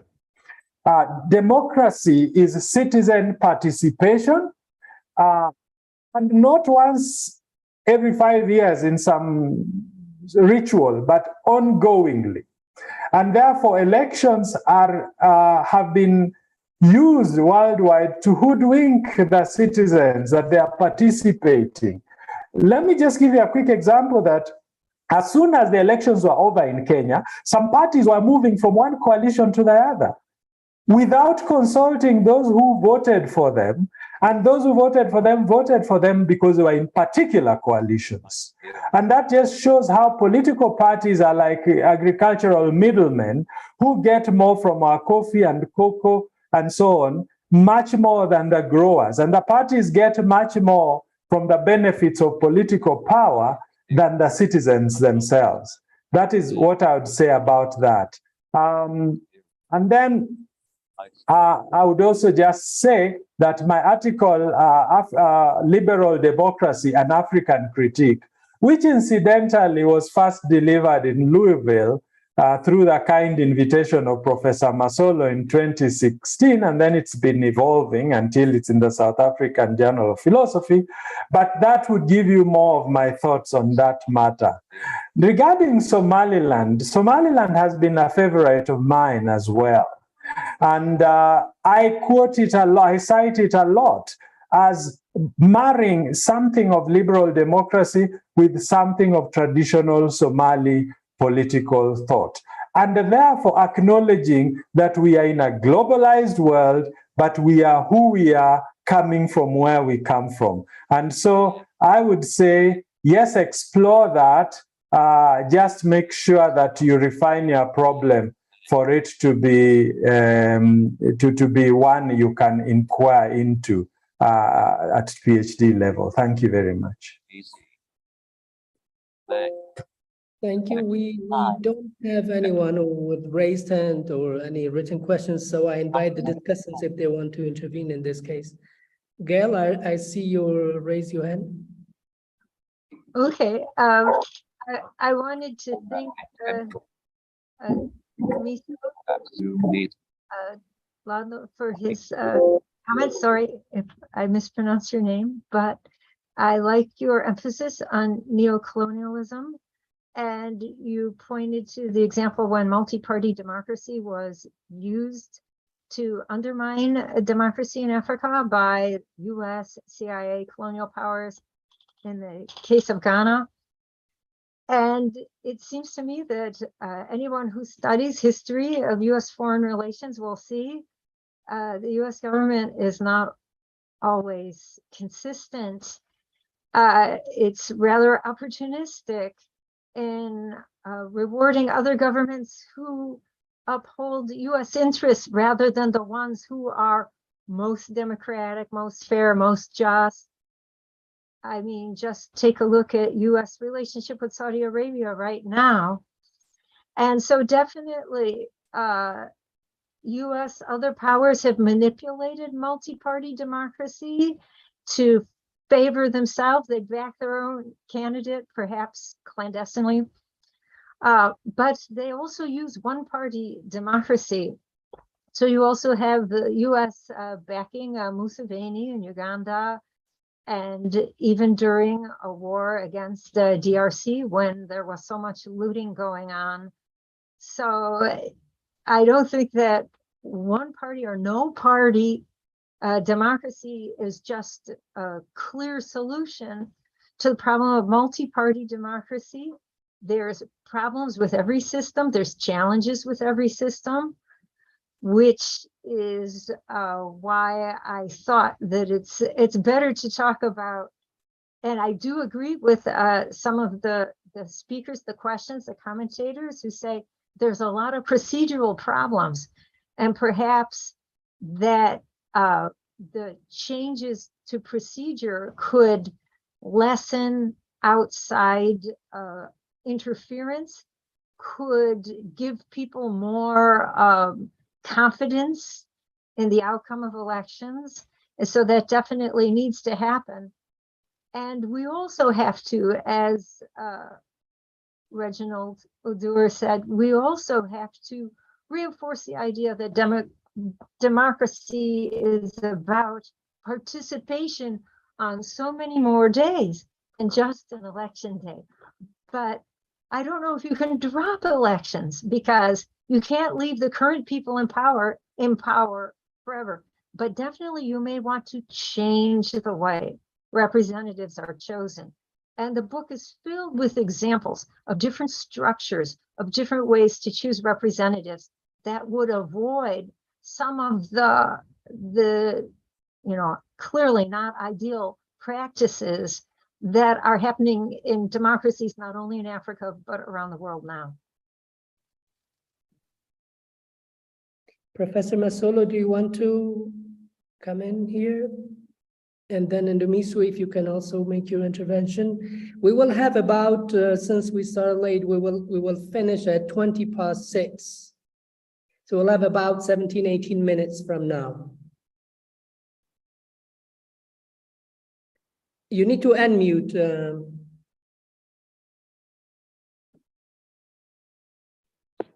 I'm trying to go back to what I thought was in some agreement with Reginald's notion of democracy. It was way into the rest of the paper there. But this is this kind of paragraph, I hope, and Reginald, let me know whether this somehow might be in sync with your notion of democracy. But I call it the Wiredu alternative. Yeah. But before I read that paragraph on Wiredu's alternative, I believe, and this is probably in response to a little bit of what Gail has just said, I think one can practice, or a community can practice democracy. There can be democracy without elections, without political parties, which is what I call democracy as a way of life. Yeah. So this is what I say, Reginald. In Wiredu's alternative, individuals would not be arrayed against each other in adversary relations, despite the fact of life, that the rise and realization of conflict as the cause of the existential inadequacy, as individuals. In other words, moral deliberation, as all other relational experiences, would be communicative. Individuals would consult with one another, sharing their views about the nature of their problems, exchanging their concerns about the values at issue, proposing alternatives for conduct, examining and modifying the analysis and proposals, all in an effort to create a consensus. If you wish to call this a democracy as a way of life, you can. But Wiredu built it on the primacy of the view of the inadequacy of individualism to lead to the formation of a person. This is the primary view of personhood, if you wish, that shows up as the communitarian foundation of personhood. And if it is the foundational reality without which humans would not be persons, it is the reality that informs how the best doctrine for social and political arrangements and relations ought to be directed. Some authors in the collection have evoked or referred to Wiredu's notion of consensual experience in a community of persons, but his basis for this has not been adequately accounted for. In fact, I had expected any reference to Wiredu to give much room for the discussion of the idea of community, not as a presupposed de facto unit of persons related together by a system of shared use of resources or resource supply schemes, but rather metaphysically as an existential reality of the acquisition and use of personhood. But little space is accorded this central concept in understanding possibility. Without this, one kind of thinks that the critique, or should I say rejection, of liberal democracy does not come out as robust as one would have expected. Reginald. Thank you, Prof. In fact, what you have mentioned there is spot on. There was actually a paper by somebody in South Africa that did much better justice to it and would have been in the chapter, but for some reason he pulled out. He never followed it to term, because this is not a volume of conference proceedings. It's a volume of chapters that we were trying to thoroughly refine. So I keep missing that paper because he did a better job than us on that point.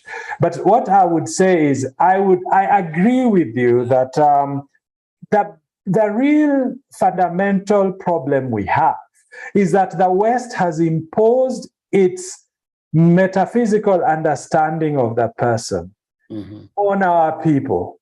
And on that basis, foisted on us an economic system, capitalism, and what I call its political wing, liberal democracy. So that then liberal democracy, that's why nowadays we even call presidents CEO. And that's why, you know, the logic of elections is very much like the logic of a market survey. And it all boils down to the assumption is individuals. And these individuals are against society, if there is even such a thing, and against one another, and trying to push their own personal agenda.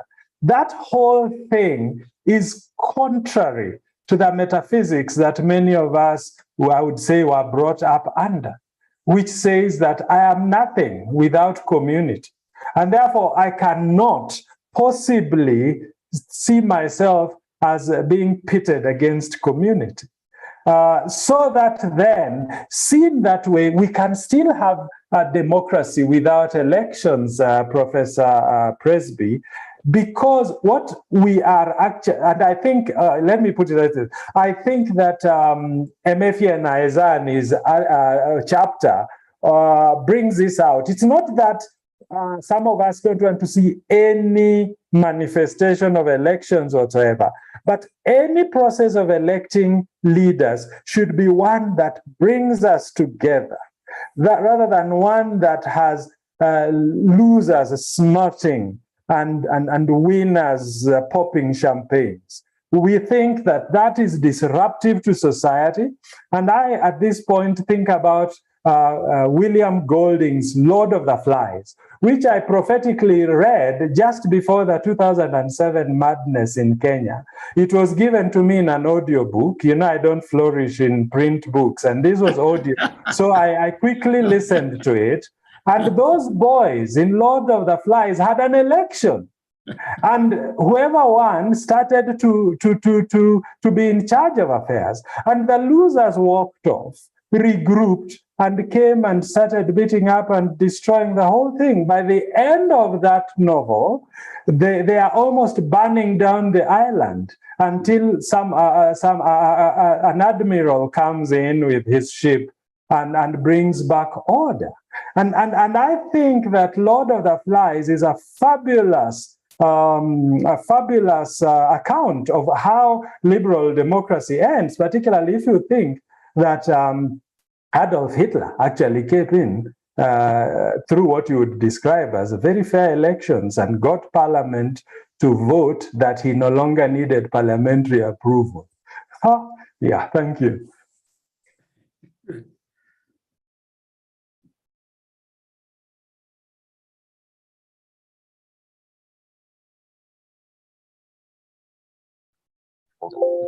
Can I tell Reginald something else then? Yes. Oh, okay. Reginald, towards the end of my paper, which I did not get to, I make reference to this column by Professor Makau Mutua, decrying liberal democracy as nothing but just fraud. Did you read that? No, I didn't. Yeah, that's all. That's a theophany coming from Mutua. It's amazing. I didn't expect him to land there any day or night, but it's nice to hear that. I hope to read that. Yes. I think he speaks very much to the points that you raise against the idea of liberal democracy, especially in the African context. And it takes, of course, into note the different kinds of education levels of the majority of Africans who are not able to deal with technology today, but who, besides that, are also trapped in some very dire economic situations.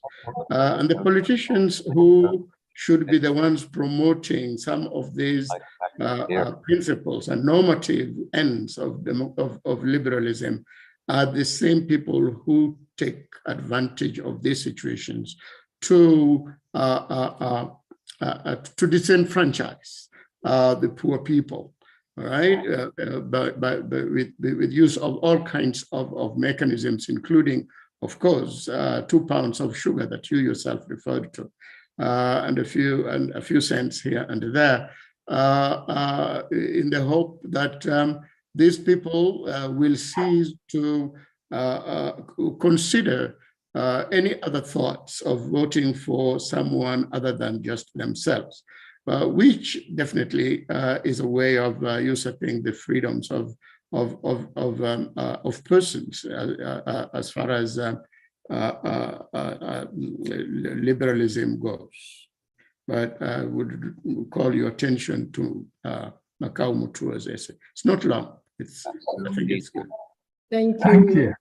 Thank you, Professor Masolo. There are original 2 questions I read, and then we give some space to the final intervention before we end. The question is from Tayo Unolosi.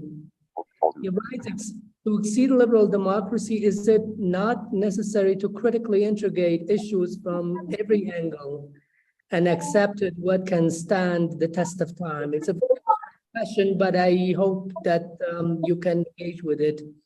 The last question is, what are your thoughts when considering the political experience of ethnic-based federalism in Ethiopia? And secondly, considering globalization and the growing role and influence of African diaspora on the country, how does this affect democracy? So Ndumiso, you can also take a few 2 minutes to make your final and then we'll respond. I cannot hear you, Ndumiso.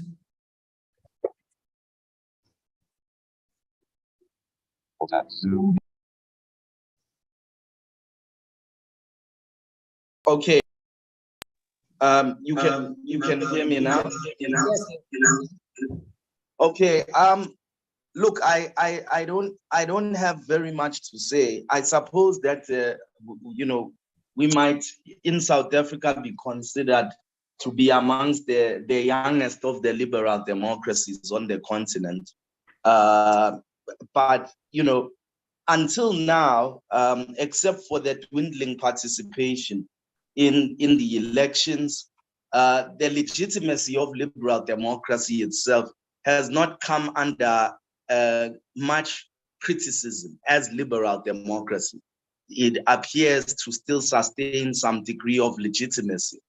What is becoming increasingly a problem, leading to critical tension, whether or not the politicals, is the extent to which the negotiated settlements out of which our liberal democratic constitution grew out of, were part of the machinations of international capital and the minority white population's ability to sustain the spoils of conquest through legal protections, which Makua also does write about. Professor Mutua, in the early days, just questioning the ascendancy of human rights discourse, and especially, for instance, the right to property after a racial dominion which extended over 3.5 centuries of racially exclusive accumulation. Suddenly the right to property was, inherited. Accompanied by this is the doctrine of constitutional supremacy itself under a great deal of scrutiny now, even in Western political theory. There's a new book, I just can't remember the author, Loughlin, at Harvard University Press. He's from Harvard Law School as well, called Against Constitutionalism.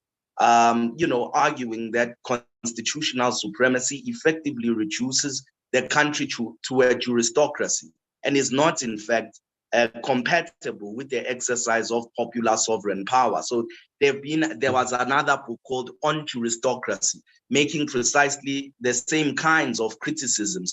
An economic history of the American Constitution, as well, has suggested that an examination of the class interests of the founding fathers tells us much more about the their purportedly democratic foundations and the ability of the country to sustain such gross inequalities as a celebrated democracy. So we have inherited these same kinds of problems, but I mean, it may be my own pet obsession here is just, you know, even in the case of your own context, there is an author who I think was Ethiopian, Makonnen, who wrote a book called On the New Constitutions of East Africa, just decrying the point of the failure of taking Nyerere's doctrine seriously, that we never had state succession in Africa, but government succession, so that the new governments inherited the debts that the colonial regimes had taken. And of course, the question of debt is one of the restrictions of the exercise of sovereign power, which makes democracy effectively impossible. But that all of the constitutions of the new African states were not liberatory, even by international political theory, because they did not overturn the states, but only assumed new governments, you know. And so that these problems at the fundamental levels of these transitions to liberal democracy actually undermine the democratic credentials of the entire order by not addressing the very basic pillars. I guess this is all that I wanted to restate. And I suppose that Professor Presbey's point that the problem which I am suggesting is inherently a component of multi-party democracy, Alan Guma, is one which could very well be sustained even in a single party state. I suppose that I take that point, and it definitely requires some discussion, but I'm also a proponent of the consensual democratic model, you know, and I also do think that at the base of the critique is the Western individual social ontology, which produces competition not according to its etymological roots, which suggest working together or coming together towards a common end, but a deadly elimination of the other in pursuit of one's own ends, which are considered to be distinct from all others. And that, you know, this moves to the economic system and, you know, the political system as well, which is subject to the economic interests. But I am intending to publish a more extensive review of the text where I'll be able to explore some of these things in greater detail. I'm sorry for my very bad internet and the way it's affected the flow of things, but thank you. Thank you so much, Ndumiso. Reginald, would you just take 1-2 minutes to respond to Stephanie and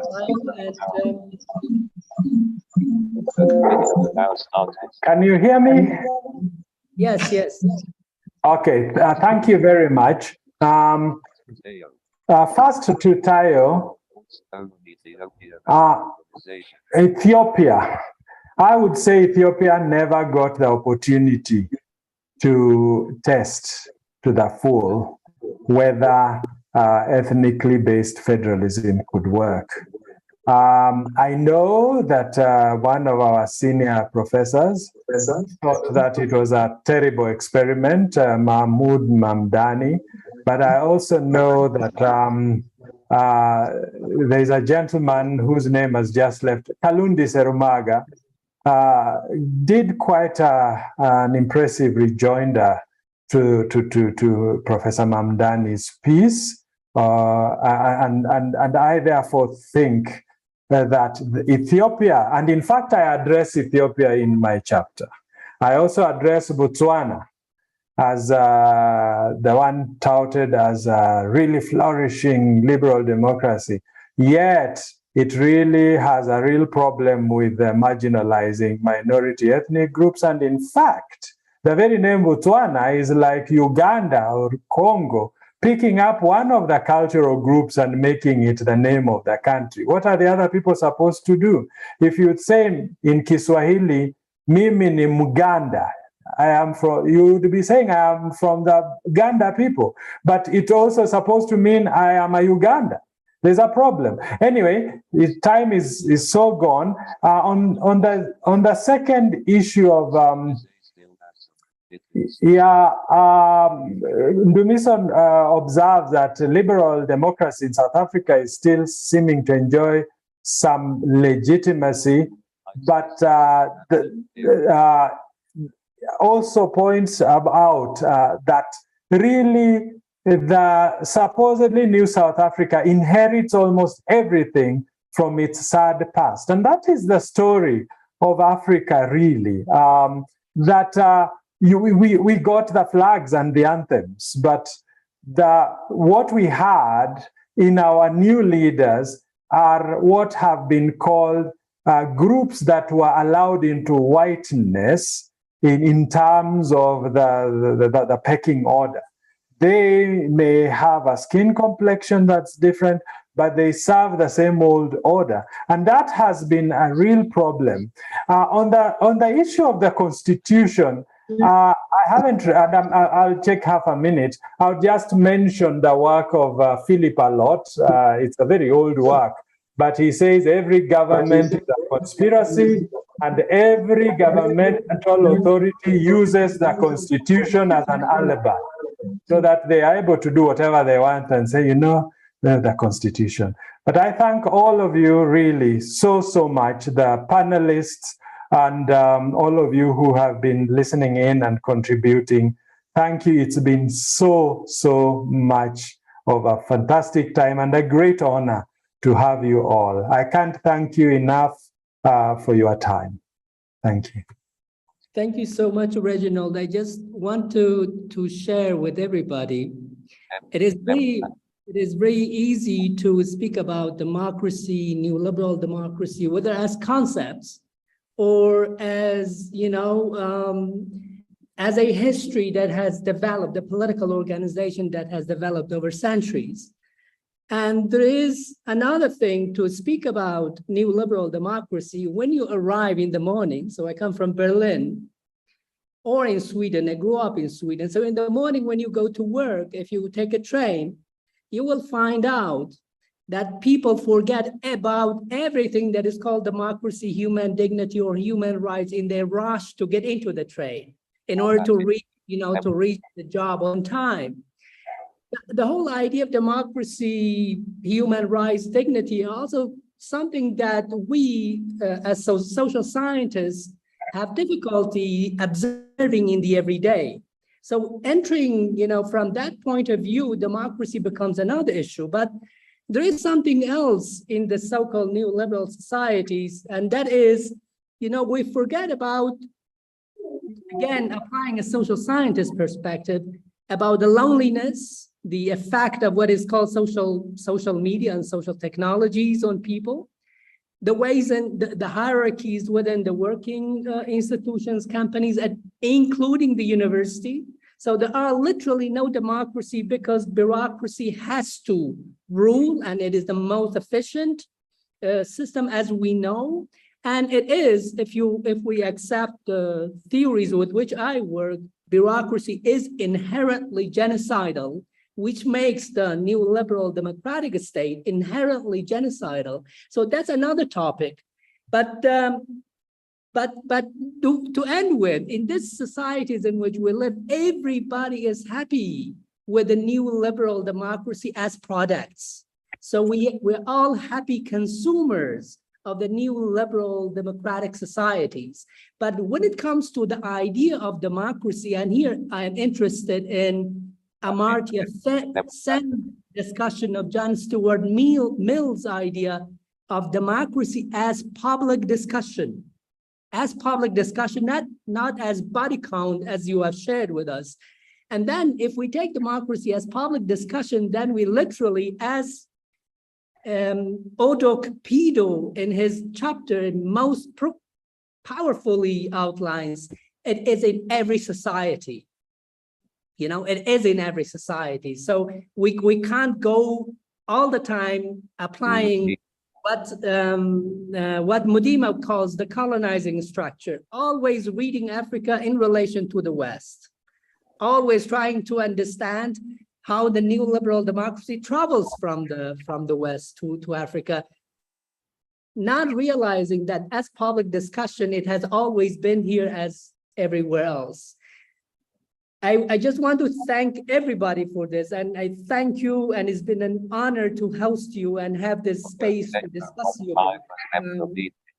Interesting in so many ways, and I want to thank Professor Masolo for taking time, Professor Presbey, and Professor Dladla from University of Pretoria, and everyone else who have had the possibility to be with us today. And I hope that you can join us again in the following session, and I hope to come back to you, Professor Masolo, and all of you in the future, and wish you all a wonderful time wherever you are. Thank you, Fazil. Thank you. It was kind of you to invite us today. Thank you. Enjoyed it very much. Thank you. You are muted, Reginald.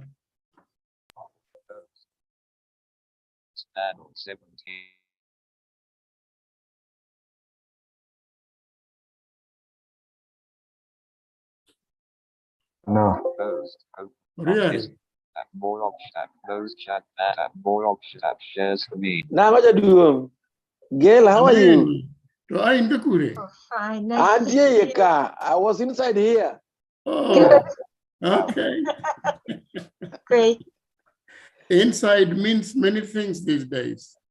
Inside this network. Good. Wonderful. Thanks a lot, you guys. Yeah, good to see you. Can you hear me now? Yes, Reginald. This thing is terrible sometimes, but thank you. And I didn't know Nyarwath was here.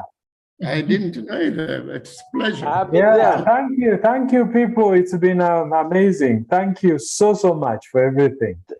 Thank Thanks. you, Reginald. Thank you. Mhm. Yeah, Okay. yeah. So So, we'll keep pursuing, some of these issues along the way. The Macau article is a newspaper article, or Yes, his usual regular Sunday column. Yeah. okay. I'll find that. Was that after the elections? Yes, about elections. Was this Sunday? Yes, Sunday Nation, Sunday of September 11th. Yeah.